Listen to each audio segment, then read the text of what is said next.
Dear students, आज हम लोग बात करेंगे matrix method to solve multi degree of freedom system.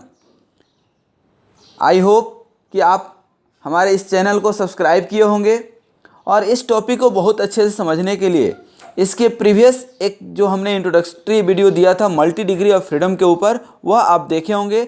यदि आपने नहीं देखा है अभी तक तो प्लीज़ आप उसको देख लें, तो ही इस वीडियो को आप बहुत अच्छे से समझ पाएंगे। यहाँ multi degree of freedom that means this is the just a system that has more than two or more than two coordinate that define its motion। यहाँ पे आप देख सकते हैं that is the example mass m1 m2 m3।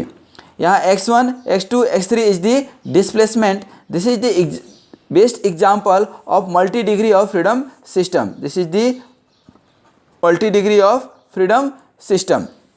अब इस multi degree of freedom को solve करने का दो मेथड सबसे ज़्यादा प्रचलित है। वह जो सबसे पहला मेथड है इन्फ्लुएंस कोफिशिएंट, जो हमने अभी लास्ट वीडियो में कवर किया है। आप इसको देख सकते हैं कि हमने इन्फ्लुएंस कोफिशिएंट के through multi degree of freedom problem को सॉल्व करने की कोशिश किया था। अभी हम लोग जो कोशिश कर रहे हैं जो कंप्यूटराइज्ड मेथड है, जो सबसे ज़्यादा यूज होता है किसी भी एनालिसिस में, that is the matrix method. इस मैट्रिक्स मेथड में हम देखेंगे और पहले भी देख चुके हैं कि मल्टी डिग्री ऑफ फ्रीडम में जितने भी अननोन मास रहेंगे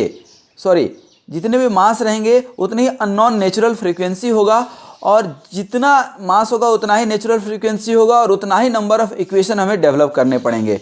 जैसे यहाँ पे there are 3 mass, at least you will require 3 coordinates to define the motion of this system. यदि यहाँ पे 4 मास रहेगा तो you will need 4 equation to find out the natural frequency of the vibration. हम लोग 2 डिग्री ऑफ फ्रीडम सिस्टम में भी देखे थे कि जब फ्रीक्वेंसी इक्वल हो जाता है तो उसको हम लोग प्रिंसिपल मोड बोलते हैं, और यदि किसी एक मास का एम्पलीट्यूड 1 हो जाए, यूनिटी हो जाए, तो उसको normal mode of the vibration बोलते हैं। उसी तरह से यहाँ भी जो हाईएस्ट होगा उसको फर्स्ट मोड बोलेंगे, जो सेकंड हाईएस्ट फ्रीक्वेंसी होगा उसको सेकंड मोड बोलेंगे, इसी तरह थर्ड मोड, फिफ्थ मोड, इस तरह से हम लोग बोलते जाएंगे। लेकिन सबसे पहला जो अपना काम है, सबसे फर्स्ट इतना बात करने के पहले कि हम इस मल्टी डिग्री ऑफ फ्रीडम जो सिस्टम है हमारा, उसके लिए हम इक्वेशन डेवलप करें। इक्वेशन कैसे डेवलप कर सकते हैं, ध्यान दीजिएगा। एक बार आप समझ जाएंगे तो इक्वेशन डेराइव करना आपके लिए आसान हो जाएगा, क्योंकि ये मैट्रिक्स मेथड बहुत ही इंपॉर्टेंट है and this is the quickest and simplest method in the mechanical vibration. The procedure can be explained. First, write the equation of motion for this given system। क्या हो सकता है, ध्यान दीजिए। m1 x1 डबल डॉट किसके लिए हम पहले कंसीडर करेंगे, m1 के लिए। तो m1 x1 डबल डॉट जो हमारा इनिशियल कैरेक्टरिस्टिक्स इक्वेशन था उसी को हम यूज कर रहे हैं, m1 x1 double dot plus, अब स्प्रिंग स्टिफनेस क्या है m1 के लिए, k1 प्लस k1 x1, इसके लिए x1 displacement, but it will affect k2 also, so plus k2, और क्या हो जाएगा x1 minus x2 equal to 0, because this is the free vibration. हम यहाँ पे f साइन ओमेगा टी लगा दें तो यही फोर्स्ड वाइब्रेशन भी हो जाएगा, जो हम लोग आगे देखेंगे। तो अभी जो है हमने यहाँ पे कोई फोर्स नहीं लगाया है, इसलिए ये क्या हो गया, free vibration, and this will be the equation number 1। Similarly for mass m2 x2 double dot plus k2, m2 के लिए क्या है k2, अब क्या हो जाएगा, अब ये x1 और x2 दोनों के बीच में है तो क्या हो जाएगा, x2 minus x1 plus k3, ये क्या है, k2 और k3 के बीच में है, और k2 क्या था, x1 और x2 के बीच में था, तो हमने यहाँ पे x2 माइनस x1 कर दिया। अब k3 किसके बीच में है, सॉरी M2 किसके बीच में है, K3 और K2, तो K2 तो हमने ले लिया, अब K3 लेना पड़ेगा, तो K3 के किसके बीच में है, X2 और X3, तो हम यहाँ क्या लिख लेंगे, X2 minus X3 equal to 0। ये इक्वेशन नंबर हो गया आपका 2। अब M3 ध्यान दीजिए क्या है, यहाँ पे सिर्फ X3 और यहाँ पे सिर्फ K3, लेकिन X3 जो है X2 के ऊपर डिपेंड करेगा। दैट मीन्स कि क्या हो जाएगा, M3 X3 double dot plus सिर्फ K3 है, तो K3 का ही इक्वेशन बनेगा, और ये क्या हो जाएगा, X3 minus X2 equal to 0। Equation number क्या हो जाएगा, 3। That is your equation of the motion. अब इस तीनों इक्वेशन को रीअरेंज कर लीजिए, रीअरेंजिंग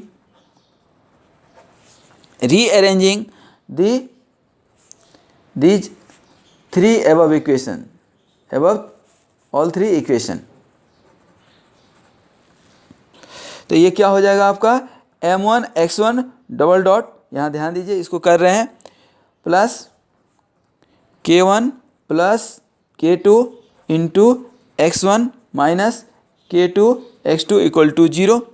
सिमिलरली यहाँ पे M2 X2 double dot minus K2 X1 plus K3 plus K2 X2 minus K3 X3 equal to 0। उसी तरह से थर्ड इक्वेशन के लिए क्या हो जाएगा आपका, M3 X3 double dot plus K3 X2 minus में जाएगा, minus plus K3 X3 equal to 0। अब इस तीनों इक्वेशन को आप ध्यान से देखें तो ये देखिए X1 this is the X1 बिल्कुल सही है, X1 double dot acceleration and displacement, there is no damping, there is no velocity here, तो ये X1 double dot X1 X2, उसी तरह यहाँ X1 X2 X3 और यहाँ X2 X3, तो ये क्या हो गया, एक इक्वेशन फॉर्म हो गया किसके टर्म में, X के टर्म में। तो this equation can be written in the matrix form, this equation can be written here in matrix form. ध्यान दीजिएगा इस मैट्रिक्स फॉर्म में क्या लिख सकते हैं, M1 M2 और M3, इसके दूसरे कंपोनेंट क्या हैं, यहाँ पे M1 X1 के लिए यहाँ ध्यान दीजिए X1 double dot X2 double dot X3 double dot, यहाँ पे X2 कंपोनेंट इस इक्वेशन में 0 है, X3 भी 0 है। उसी तरह से यहाँ पे X1 0 है सेकेंड इक्वेशन में, लेकिन X2 क्या है, M2 और X3 फिर 0 है M1 कंपोनेंट में, एक्सेलरेशन कंपोनेंट। उसी तरह से यहाँ 0 0 और M3, ध्यान दीजिए। उसी तरह से यहाँ क्या लिख सकते हैं, X1 X2 X3 के टर्म में, यहाँ पे हम मैट्रिक्स बना रहे हैं किसके टर्म में, X1 X2 और X3 के टर्म में, इक्वल टू 0 करेंगे। लेकिन यहाँ पे X1 कंपोनेंट देखिए क्या है, K1 प्लस K2, और X2 कंपोनेंट क्या है, माइनस K2, और X3 कंपोनेंट क्या है इस इक्वेशन में, 0। उसी तरह से दूसरे इक्वेशन में X1 कंपोनेंट देखिए यहाँ पे क्या है आपका, माइनस K2, X2 कंपोनेंट क्या है, K3 प्लस K2, और X3 कंपोनेंट क्या है, माइनस K3, यहाँ पे आप देख सकते हैं। उसी तरह से यहाँ पे आप देखिए ये तो ले चुके हैं, X1 कंपोनेंट इस इक्वेशन में क्या है, 0, और X2 कंपोनेंट क्या है, माइनस K3, और X3 कंपोनेंट क्या है, K3। तो यहाँ से आपका ये इक्वेशन बन गया। ध्यान दीजिए this is the matrix equation. अब further this can be resolve in the form of, this can be equation in the written in the matrix form such as M X double dot plus K into X equal to 0, where M is the mass matrix and K is the stiffness matrix. It is called stiffness matrix, this is called stiffness matrix. अब इसी में यदि हमारे पास एक dynamic matrix ले लें, या इसी इक्वेशन को हम कैसे लिख सकते हैं, आप ध्यान दीजिए। इसी इक्वेशन को हम लिख सकते हैं x double dot matrix acceleration equation plus m-1 k into x. m को हमने इधर ले लिया तो रिवर्स में चले गया, इन्वर्स में, तो ये x इक्वल टू 0, या इसी को हम लिख सकते हैं x double dot plus c into x equal to 0, where c is called dynamic matrix,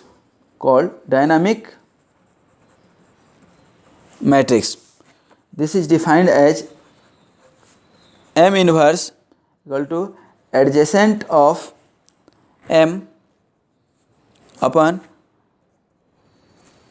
mode of m. This is the m is the mass of the system. For harmonic oscillation, ये हम लोग frequently ये equation use करते थे for in कहाँ पे, matrix equation जब m2 में पढ़े होंगे। फॉर हार्मोनिक ऑस्किलेशन और हार्मोनिक ऑस्किलेशन एट फ्रीक्वेंसी, कौन से फ्रीक्वेंसी पे, ओमेगा, क्या हो जाएगा, x1 double dot equal to minus omega square और x, that means acceleration is directly proportional to displacement. So this equation can be reduces to, ये जो इक्वेशन है आपका, ये इक्वेशन, दिस इक्वेशन बिकम्स, क्या हो जाएगा equation, c, this equation is c x minus omega square x equal to 0। यहाँ पे ध्यान दीजिए, हमने x डबल डॉट के जगह पे ये रख दिया है सिर्फ, और सी एक्स अपने जगह पे है। तो अब इस इक्वेशन से let omega square is equal to lambda, then the above equation,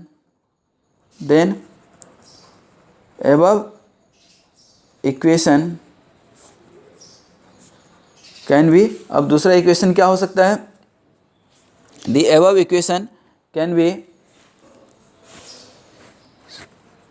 C x minus lambda x equal to 0, और इसी को हम लिख सकते हैं lambda I, that means unity matrix, identity matrix, minus C into x equal to 0, where I is the identity matrix.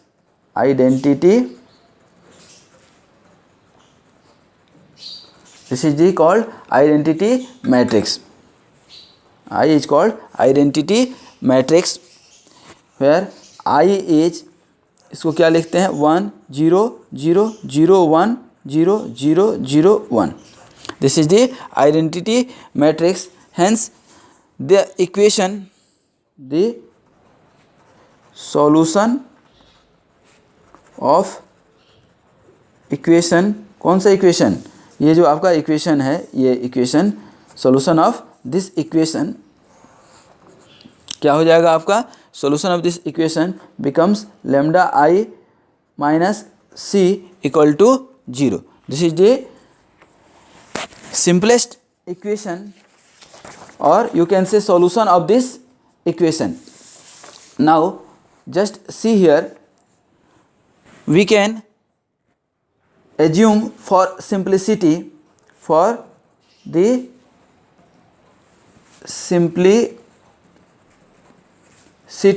let m1 equal to m2 equal to m3 equal to m, and k1 equal to k2 equal to k3 equal to k. Now further, the above equation which we have already formed the matrix equation, ये जो matrix equation हमने बनाया था, इस equation को हम further क्या लिख सकते हैं, ध्यान दीजिएगा, जब हम तीनों को इक्वल ले लिए हैं तो क्या लिख सकते हैं, यहाँ ध्यान दीजिए, m 0 0 0 m 0 0 0 m into x1 double dot x2 double dot और x3 डबल डॉट प्लस यहाँ पे क्या हो जाएगा, आपके सामने है k1 प्लस k2 क्या हो जाएगा 2k माइनस k 0, फिर यहाँ पे माइनस k3 प्लस k2 क्या हो जाएगा 2k और यहाँ पे माइनस k, उसी तरह से यहाँ पे 0 माइनस k और k, ये क्या हो जाएगा x1 x2 और x3 इक्वल टू 0। ये हमारा इक्वेशन बन गया। इस फर्स्ट इक्वेशन से क्या हो जाएगा, mod of m will be mq, तो m इन्वर्स क्या हो जाएगा, adjacent of m upon mod of m equal to 1 upon mq, m square 0 0 0 m square 0 0 0 और m स्क्वायर, ये लिख सकते हैं हम m इन्वर्स की जगह पे।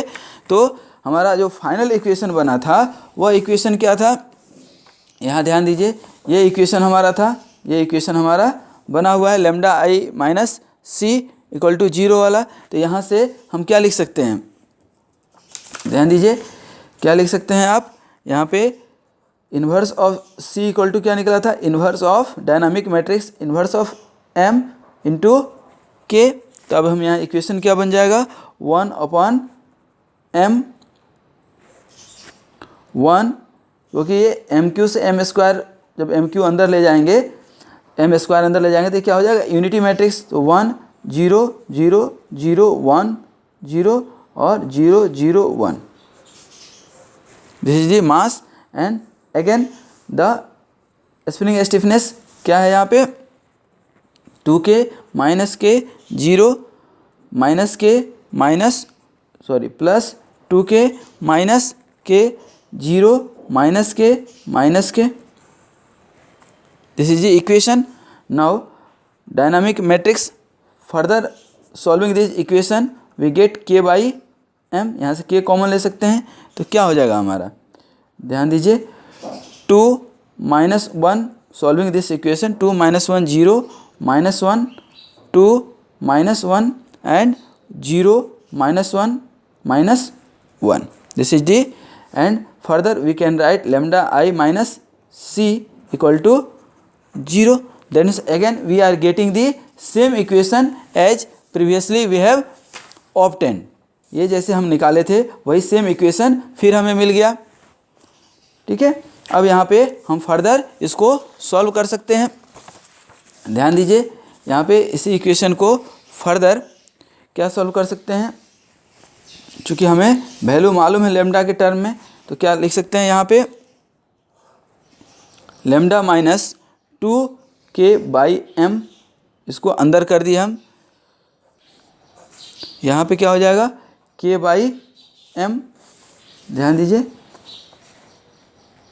0, इस इक्वेशन को हम लेमडा की जगह i और c का वैल्यू यहाँ पे जो हमने निकाल दिया है उसको हम, और लेमडा का भी वैल्यू निकला हुआ, लेमडा को एज इट इज, इसका c का वैल्यू जो है i और c का वैल्यू हम यहाँ रखने पे इक्वेशन क्या मिल रहा है, ये इक्वेशन आपका मिलेगा यहाँ पे k by m, lambda minus 2k by m और k बाई m, उसी तरह से यहाँ 0 k बाई m और lambda minus k by m, यहाँ माइनस प्लस प्लस हो जाएगा and this will be 0। Solving this equation we get, solving this equation we get, क्या हो मिल रहा है, लेमडा क्यू, आप सॉल्व कीजिए, lambda this will be common, this multiplied by this multiplied minus this coefficient into this and this, इस तरह से आप जब मल्टीप्लाई करेंगे तो lambda cube minus 5 lambda square k by m plus 6 lambda k square by m square minus k3 upon m q equal to 0। For the above equation we can find the value of lambda.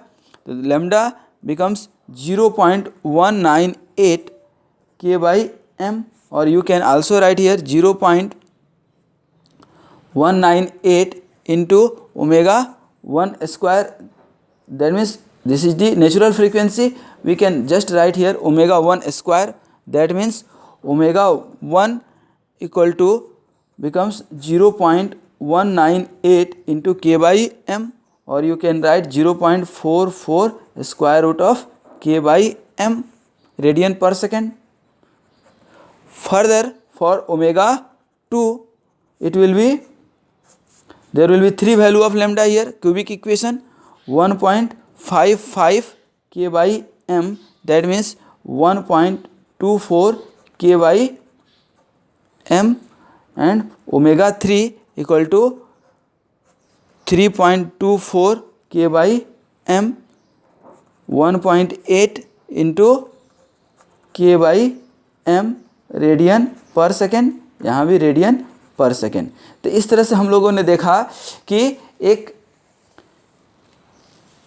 Multi degree of freedom system यदि है, multi degree of freedom system का ये कैसे हम लोग इस matrix method से हम लोग इक्वेशन डेराइव कर सकते हैं। तो हमने जस्ट एक समराइज कर दें फिर से कि यहाँ पे हमने इक्वेशन डेवलप किया, मैट्रिक्स फॉर्म में इसको डेवलप कर लिए, फिर इसको इस इक्वेशन में डेराइव करके हमने यहाँ यूनिटी मैट्रिक्स लैम्डा आई माइनस सी निकाल लिया। लैम्डा आई माइनस सी सिंप्लिसिटी के लिए यहाँ पे हमने m1 m2 m3 सबको इक्वेट कर दिया है। यहाँ पे ध्यान दीजिए, m1 m2 सबको इक्वेट करके यहाँ पे हमने सॉल्व किया है mq के लिए। तो यहाँ पे हमारा इस इक्वेशन निकल गया। इस इक्वेशन को फर्दर जब हम सॉल्व कर रहे हैं with the help of matrix, तो यहाँ पे ये इक्वेशन बन गया। फिर इस डिटर्मिनेंट को अब सॉल्व करेंगे। कैसे सॉल्व करते हैं ये मालूम है आपको, इतना बेसिक पे हम नहीं जा सकते हैं। 2k माइनस m, फिर this multiplication, this multiplied minus k by m, फिर k बाई m का दिस मल्टीप्लाइड इंटू ये 0 हो जाएगा, 0 k बाई m, ये plus 0 this and this and this, तो 0 है तो ऑलरेडी ये 0 हो जाएगा। तो इसको सॉल्व करने के बाद ये इक्वेशन हमारा आ रहा है। तो यहाँ पे क्यूबिक इक्वेशन है, तो लैम्डा का 3 वैल्यू आएगा, और तीनों में जब निकालते हैं तो हम देखते हैं कि ये फ्रीक्वेंसी आ रहा है। इस फ्रीक्वेंसी से आप ये भी एक जज कर सकते हैं, गेस कर सकते हैं कि this is the first mode, second mode and third mode. Highest one is the first mode, second highest is second mode, third highest is third. तो दिस इज द इंक्रीजिंग और you can say decreasing order frequency range for multi degree of freedom. तो यहाँ पे तो सिर्फ 3 हमने लिया था, 3 डिग्री ऑफ फ्रीडम लिया था, जिसको हमने मल्टी डिग्री ऑफ फ्रीडम बोला था। इसी तरह से आप 4, 5 इस तरह से लेकर के मैट्रिक्स मेथड से आप सॉल्व कर सकते हैं। ज़्यादा कॉम्प्लिकेटेड यूनिवर्सिटी एग्जाम में नहीं आता है, इसलिए जनरली 3 तक ही लिमिट रहता है। इसको आप कंप्यूटराइज्ड मेथड से कंप्यूटर पे आप इसको 4, 5 डिग्री 6 डिग्री ले करके आप सॉल्व कर सकते हैं। तो आई होप आपने इस चैनल को सब्सक्राइब किया होगा, इस वीडियो को आपने समझा होगा, और यदि आप समझे हैं तो बिल्कुल इसको लाइक कीजिए, अपने दोस्तों के साथ शेयर कीजिए, चैनल को सब्सक्राइब कीजिए और प्रमोट कीजिए। Thank you very much.